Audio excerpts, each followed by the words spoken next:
Anatoly Moskvin can be said to be a wise man. He is a professor and a journalist in Russia.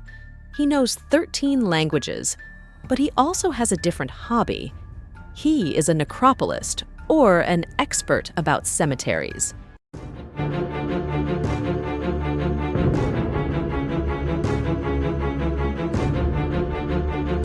Moskvin is very fascinated by cemeteries. So far, he has visited 752 cemeteries in their area.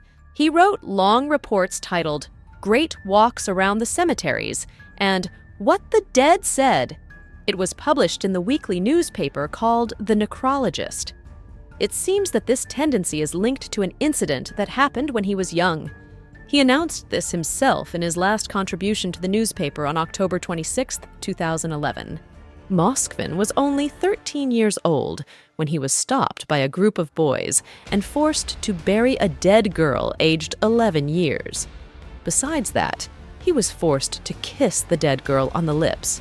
Because of fear, he did it not just once, but again and again.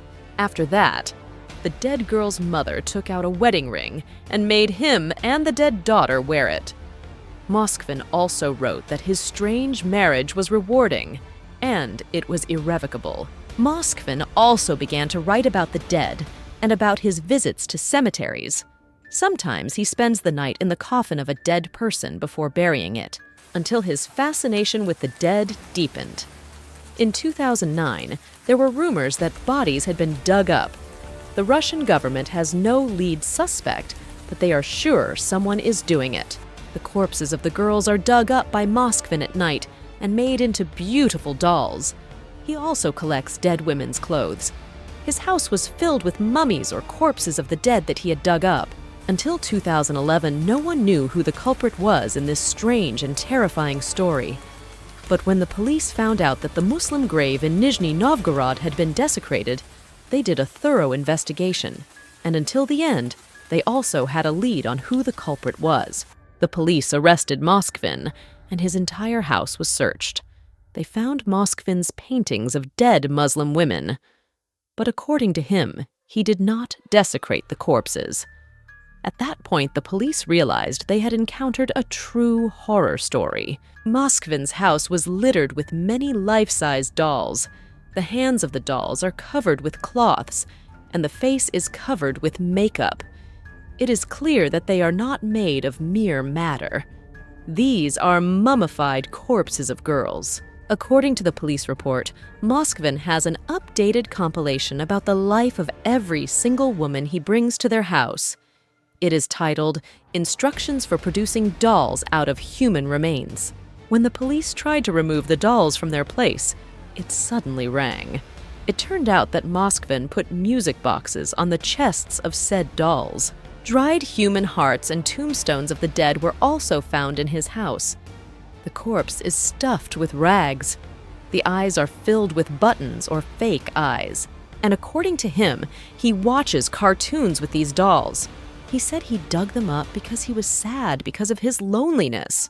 According to him, his dream is to have children, so he is waiting for him to discover through science how to revive the dead. His parents had no knowledge of these events. They just thought that making toys was just a hobby for their child.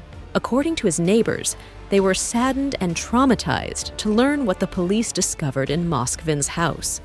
According to them, the scariest thing is that they found out that Moskvin was also hiding hundreds of clothes of the dead that he dug up in the cemetery. And according to one of Moskvin's neighbors, he smelled something rotting in the basement of their building. And he said he always sees Moskvin carrying a big black plastic bag every time he comes home. According to others, maybe his friends and especially his parents also know that he has a mental illness, but none of them hesitated to take him and see the doctor. In court, he pleaded guilty to 44 counts of abuse of graves and corpses. According to the investigation, Moskvin is said to be mentally ill. But instead of being treated in the hospital, he might be imprisoned and killed inside the prison. Because the last photo of him published by the newspapers after he was arrested, it can be seen that he was beaten because his eyes were swollen. And that ends our episode for today. Thanks for watching. Please don't forget to like, share, comment, and subscribe.